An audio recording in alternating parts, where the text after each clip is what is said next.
Today's video is sponsored by Skillshare. Skillshare is an absolute must for those who wish to learn and then create. By now, you have probably heard about them due to their popularity, and for good reason. Yet, if you haven't, let me tell you a bit about their wide range of services that will surely pique everyone's interest. We as humans love learning new things and putting them to work, whether it be for an actual job or just for a hobby. With Skillshare, you will have access to thousands of different courses ranging from web development, photography, animation, and creative writing. I myself have used Skillshare before when I started this channel by learning about Premiere Pro basics that was taught in about 20 minutes by awarded filmmaker Benjamin Ortega. After learning what he offered in his videos, I was much more confident when editing videos. With Skillshare, you will get the luxury of learning from the privacy of your own home, at your own pace. One of the things also are the fact that you will find no distracting ads in any of the videos. So whether you are just starting out and wanting to learn something new, or already have years of experience and just want to sharpen your skills even further, then Skillshare is an amazing tool to add to your expanding arsenal. As an added bonus, the first 1,000 of my subscribers to click the link in the description will get a 1-month free trial of Skillshare Premium, so you can explore your creativity. So head on over to Skillshare after this video and find what fascinates you.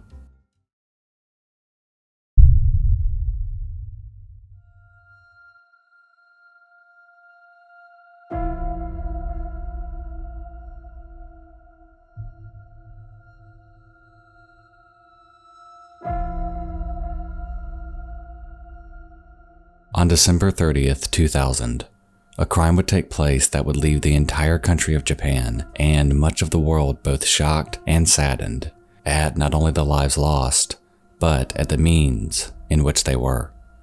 Around 11:30 p.m., a mysterious figure made his way to the home of the Miyazawa family. The father, Mikio, was on the family computer. His wife, Yasuko, lay asleep next to their daughter, 8-year-old Nina, and the youngest, 6-year-old Ray, was asleep in his own bed. As the house remained quiet, with the few exceptions of the humming and creaks the cold night made against the house, all seemed normal. But within a few minutes, a crime would take place that would be felt across all corners of the country of Japan. As Ray laid sleeping in his bed, the window in the second-floor bathroom cracked open. A figure crept inside and quickly made his way to the young boy's bedroom. From there, without waiting, the intruder attacked the boy, strangling him with his bare hands. During the commotion, several thuds were heard coming from Ray's room. Alarmed and knowing that wasn't normal, Mikio got up from the computer and went to check on his son. As he was turning the corner to go upstairs, Mikio was ambushed and a struggle ensued. Unfortunately, Mikio sustained several stab wounds before he could react, and the blood loss weakened him, giving the intruder the upper hand. Mikio was stabbed several more times before the fatal blow was delivered to his head. After the struggle with Mikio, the intruder made his way around the rest of the house before coming upon Yasuko and Nina. Both mother and daughter were asleep when the figure attacked them.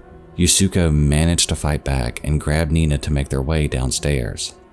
Yet, suffering from severe stab wounds to both her face and neck, Yasuko quickly lost energy, and the intruder caught up with the mother and daughter and took their lives as well. Within a span of no more than 10 minutes, an entire family was taken out by someone who, to this day, remains a mystery. Someone who could be argued both knew the family and targeted them, as well as this being a random encounter that ended the worst way possible. What would follow these events would be a case that would leave many in Japan and the entire world stumped on why this horrible act even happened. This is the true story of the Setagaya family mystery.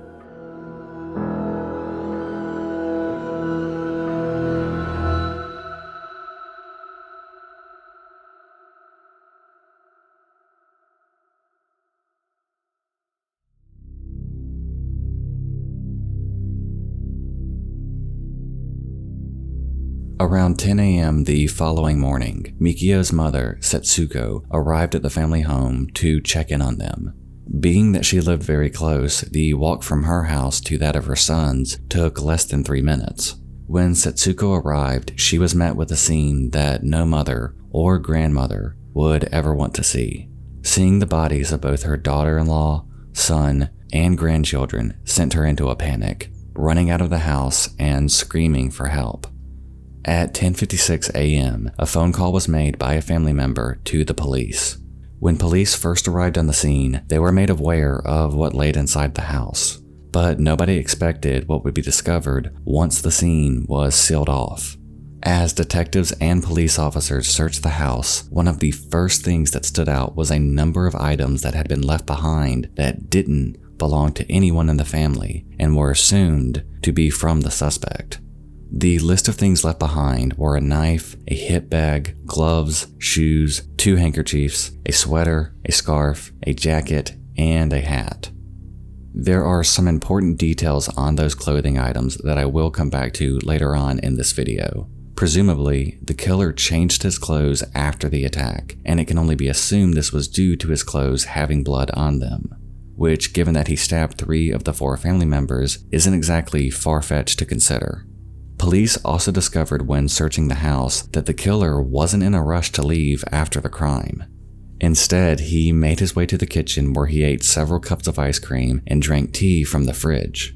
A bandage was also found on the kitchen floor that was assumed to be covered in the killer's blood. He then made his way to another part of the house where the family kept documents and other paperwork. The killer rummaged through several drawers and ended up taking one and went upstairs to the second floor and dumped them inside of the bathtub. He also relieved himself in the same bathroom, and instead of flushing when finished, he took Mikio's wallet, house keys, and several other documents and threw them in the toilet. He also threw one of the ice cream cups in the toilet as well, and also a towel that he used to clean his hand that was covered in his blood, much like the bandage in the kitchen. The killer then made his way to the family computer, and at 1:18 a.m. he connected to the internet, and in the brief time he was on the computer, he created a new folder and visited a movie theater's website.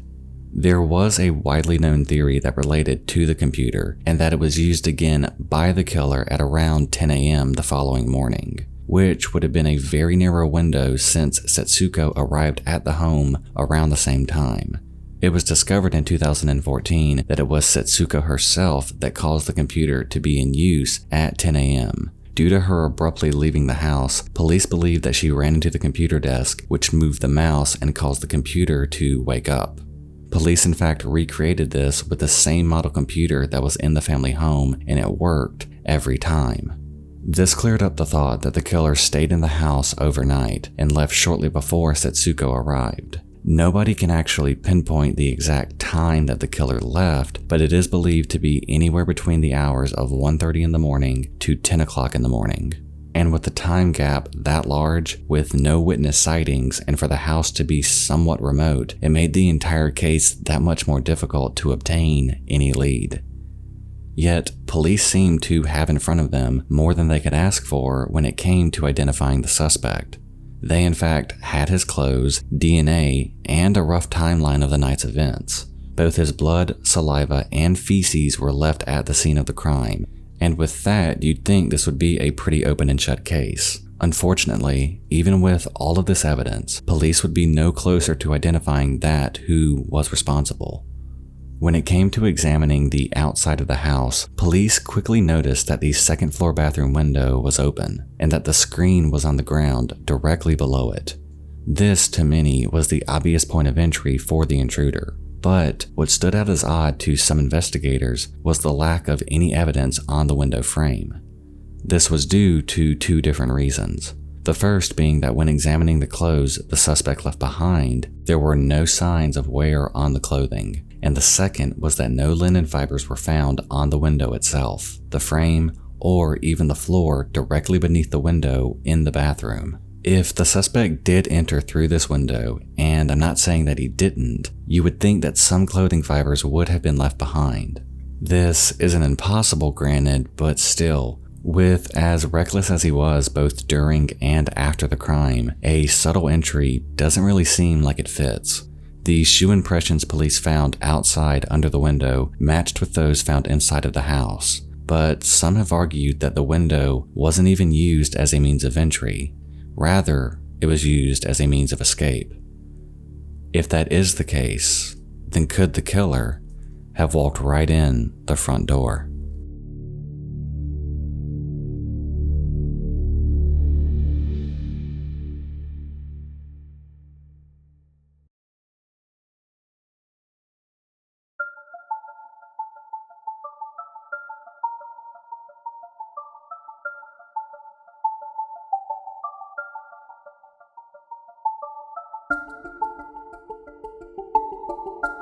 The idea that the killer entered the house through the front door would mean that, given the time of night, Mikio had to have known this person, as who else would willingly let a stranger in their home that late at night?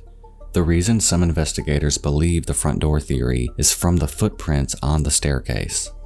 They only went upwards from the first floor. If the killer was let in by Mikio, then it could be that the timeline of how the next few minutes played out were a bit different from the more popular theory. If the shoe prints were only found going up the stairs, then it could be that the killer took his shoes off once entering, as that is a very common tradition in Japan. He then could have attacked Mikio and then made his way upstairs to go after the rest of the family. It could also explain why Rei was the only one strangled, as it was discovered that during the attack on Mikio, the blade used actually broke off when he was stabbed. This, however, still has a lot of glaring issues. If the front door theory was true, then the timeline doesn't fit, especially at the end. Remember that both Nina and Yasuko were attacked in the attic. They made their way downstairs after the attack and were killed in the hallway near the stairs that led down to the first floor. And if Rei were in fact killed last, some assumed this due to the placement of where Yasuko and Nina were found. It appeared to be that Yasuko was running to Rei's room to protect her children. Yet, if Rei were killed last, then why was he strangled? Why not stabbed like the others? But ultimately, what is the most glaring thing that sticks out to me here is why would the killer have even bothered taking off his shoes in the first place when entering the home? If he knew what was about to occur. Sure, maybe not to draw suspicion, but that would be out the window the second he started to attack Mikio. The only thing I read about this theory that holds some weight is that the attack wasn't planned but instead happened in the moment. And the only reason for the killer to even put his shoes back on was due to him slipping in the blood and needing his shoes for better traction. Police were able to examine all of the DNA and clothing left behind by the killer, and thanks to the improvements in technology and science, they were able to learn a good bit of information based solely off of his DNA. They were able to discover that the suspect has type A blood and was between the ages of 18 and 35 at the time of the crime, having a height of around 5'7" and has either black or dark brown hair that is short. In 2005, after further testing, it was concluded that the suspect's mother has Southern European descent and father having Eastern Asian descent, either being Japanese or possibly Korean. The clothing that was left behind that I mentioned earlier was also able to provide some useful information. The hip bag left behind was sold in Japan from 1995 to 1999 and were only produced in Korea. The suspect's hair was also found in the hip bag. The shoes were from the brand Slazenger, and the model of those shoes found were only made in Korea as well. The sweater stood out the most, as it was very uncommon, so uncommon that only 130 of them were ever made, and only 10 of those 130 were ever sold in Tokyo. The jacket, handkerchiefs, hat, and gloves were all sold in the year 2000, and all were available in Japan. Something to note is that one of the handkerchiefs had a small cut in the center that was used to wrap around the handle of the knife. This is a very common practice used by both hunters and fishermen that allow for a better grip. One last thing the police added to the clothing description was that the jacket and sweater smelled like Drakkar Noir, a cologne brand that was popular in Japan. Apart from the DNA and clothing, police did have two supposed sightings or possible sightings of the suspect. In the following days after the crime, a woman told police that she saw a man running from the house around 11:30. Police dismissed this since no blood or footprints were found on the street. The second came from a station worker from the Tobu Niku train station. They informed police that a man received treatment for a wound on his arm and hand, and that the wound was so bad that you could actually see part of his bone. Apart from those two, the only concrete sighting of this man was from a security camera near Ojikubo, where he purchased the knife that was used in the crime. One last thing that has been very popular around the internet is that in the hit bag, a small amount of sand was found, and when it was tested, it was discovered to come from Edwards Air Force Base in California. Many then speculated that the suspect is military, and furthering this theory was that, going back to the stairway theory, that if the suspect was former military, then it would explain some of the physical steps taken by the suspect that police discovered. Small steps with his back planted against the wall. Now, yeah, I do find the sand interesting, with it being from a military base in America, but I feel if the suspect is prior military, then there's a good chance that he would have known how to handle hand-to-hand combat. The injuries that Mikio sustained alone would suggest that it was from someone who wasn't familiar with using a bladed weapon, given that there were so many wounds to Mikio, and that he was unable to take out Yasuko and Nina as they slept. I'm not saying in any way that I am some expert on hand-to-hand combat, but what I am saying is that if the suspect was prior military, then there could be a possibility that he was experienced in that form of combat. As for any further evidence, none could be found. No other sighting, information, or credible lead has been released about the case. Much of the evidence collected still remains in a lockup by Japanese law enforcement, and the case is still very active. In fact, as of 2019, 35 investigators are still assigned to this case. Following the 20 years since the crime, 250,000, yes, I said 250,000 investigators have been involved in this case, securing more than 12,000 pieces of evidence. Over 5 million people have had their fingerprints checked, including criminals, family members, neighbors, prior residents, and even hospital patients with hand wounds. And the DNA was tested with over 1.3 million people, and none of them have come back with a match. It almost seems like whoever committed this crime simply vanished like a ghost.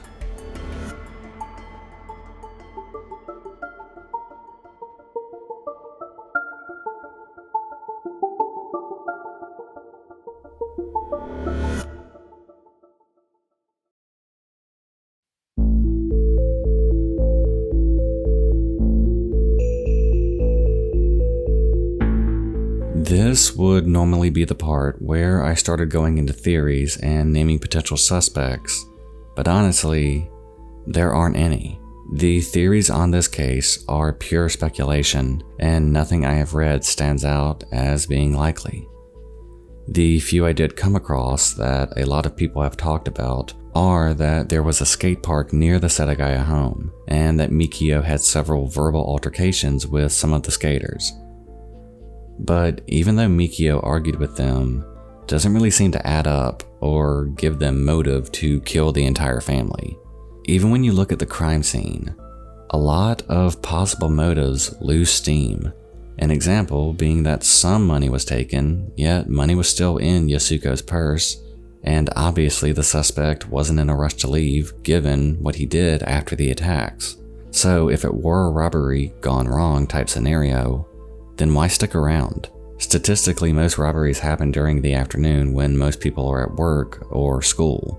Nighttime break-ins, especially homes, is not as commonplace as the media portrays it. Yes, it happens, but the point that I am making is that there in fact was money left behind in Yasuko's purse. The suspect took his time and didn't immediately leave the house, and for the brutality of those attacks, greed simply doesn't seem likely. Another theory that gets some attention is that it was a personal attack on the family and it was planned out. This is what I can somewhat see better than others that I have read. We know that the suspect was seen on camera purchasing a knife the day of the attack. Again, the nature of the attacks seem very personal and filled with rage, and the almost symbology that the suspect was doing after with throwing Mikio's wallet in the toilet and leaving his clothes behind, almost as if he were taunting the police or adding a further disrespect to the family themselves.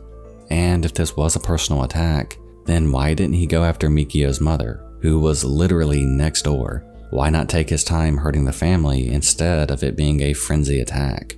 While yes, I can see this somewhat making sense, it truly is just a theory that people, both law enforcement and those online, have no concrete evidence of to point to it being one thing or another. It simply falls into the endless void of speculation. What is known is that on December 30th, 2000, over 20 years ago, a loving, normal family were viciously attacked and had their lives cut short.